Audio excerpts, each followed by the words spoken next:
Hey everybody, Assalamu alaikum. I just wanted to make a quick video, a response video to Sister Renda Mina's video about how to talk to a Muslim girl. And I know that this was done a long time ago, but I haven't found her channel until recently, and I just thought that it would be fun to make a response video since she asked for it at the end of her video. Now, before I get into the actual video, I just wanted to talk really quickly about dating in the 21st century.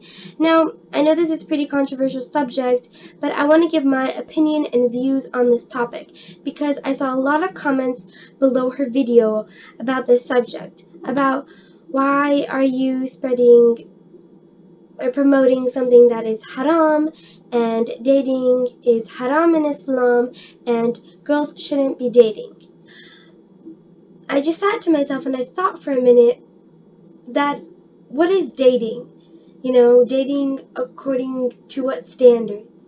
And I just wanted to explain, my view on dating in Islam in the 21st century. We are not in 1400 BC. We are in the 21st century and times have changed and things are different.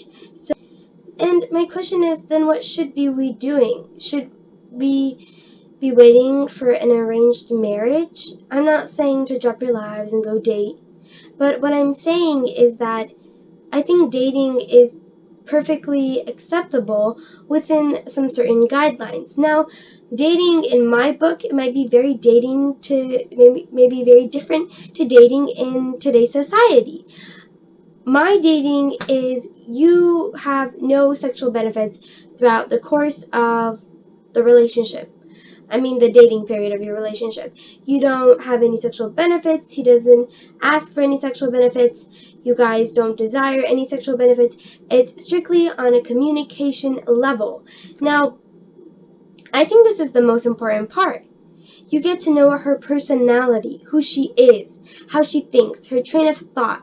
Are you guys collaborable? Can you guys, cooperate with each other? Do you guys have even the slightest similarities, or are you guys complete opposites?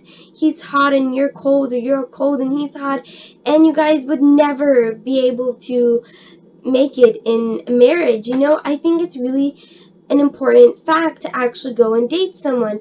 I think that is how we should be finding love, not for our mommy to call his daddy and his daddy to call his mommy, and the parents call each other and communicate and say, yeah, we would love to meet your daughter, and she would love to meet her son, and then they meet and then they talk for like a week or a month, and then it's like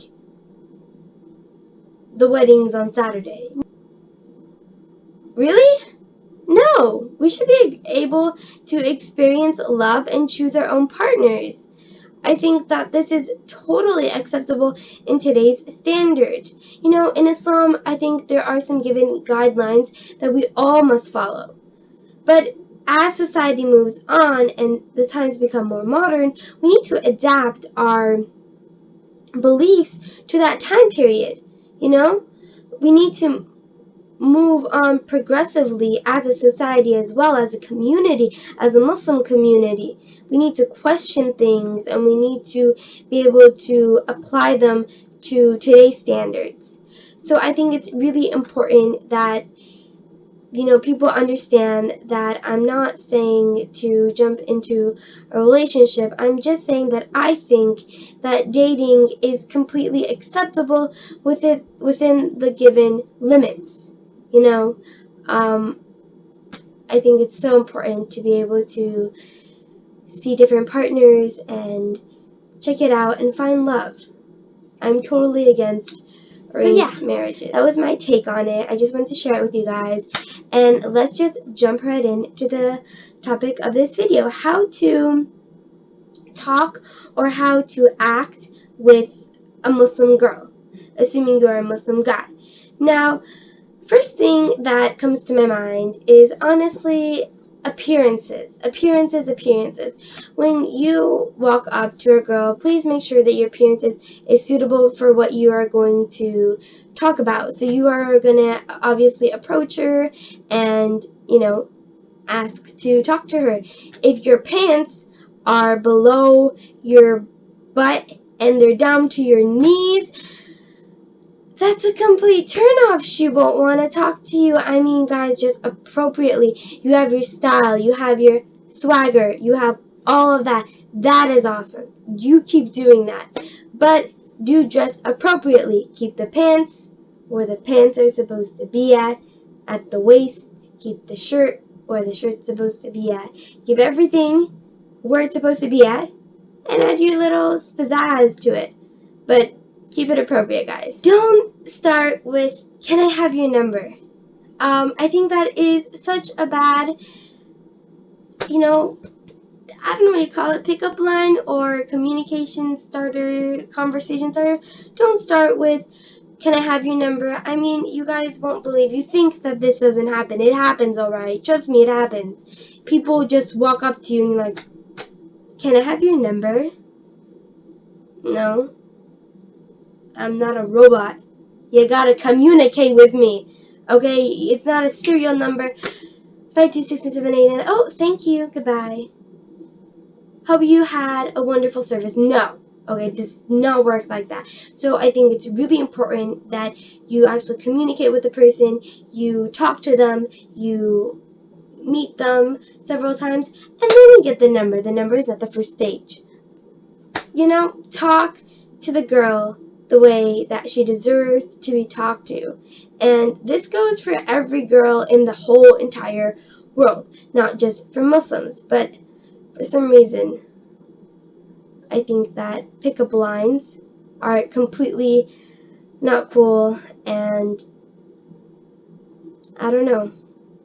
You don't take my breath away. So, moving on to last but not least, but what I think is the most important of these three is that maybe you should get to know her a bit more on different levels. So what I mean by this is that before you approach her, maybe try to see if you can understand. Don't stalk her, but maybe research about her culture and topics that you guys can actually talk about. Now, the flow should come naturally, I do believe that, but, go up and maybe talk about a world problem that is occurring today. Try to start a conversation starter that is going to be debatable on both subjects, and that we're not going to have, an argument about that is too serious, but it's nice enough to keep the person engaged and in the conversation. Now, if you are a non-Muslim and you are going to approach a Muslim girl, that's a completely different story. I think you should be researching about her religion. You don't need to go read the Quran and, do all that stuff. You can, that would be awesome, but you don't need to. Just understand the fundamentals. There's one God, who are the prophets, that kind of stuff. There's no worse thing than sounding completely uneducated about such an important subject to the person whom you're going to date. For example, hey, you guys have like 3 gods, right? No, we don't. We have 1. Oh, that must have been another person. Yeah. Do you know what religion I'm from? Oh, yeah. You guys are all over the news. The terrorist group, right? I knew it. No. It's actually Islam.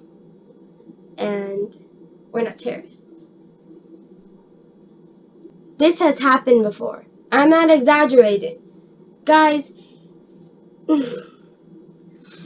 do the tiniest bit of research. It will take you like 5 minutes. Thank God we have Google. So I think that those are pretty much the most important things that I needed to cover.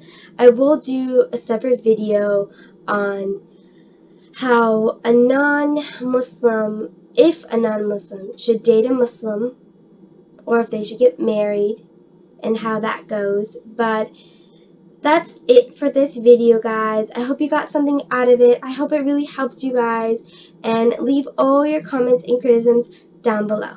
Like, share, and subscribe. Thanks. Adios.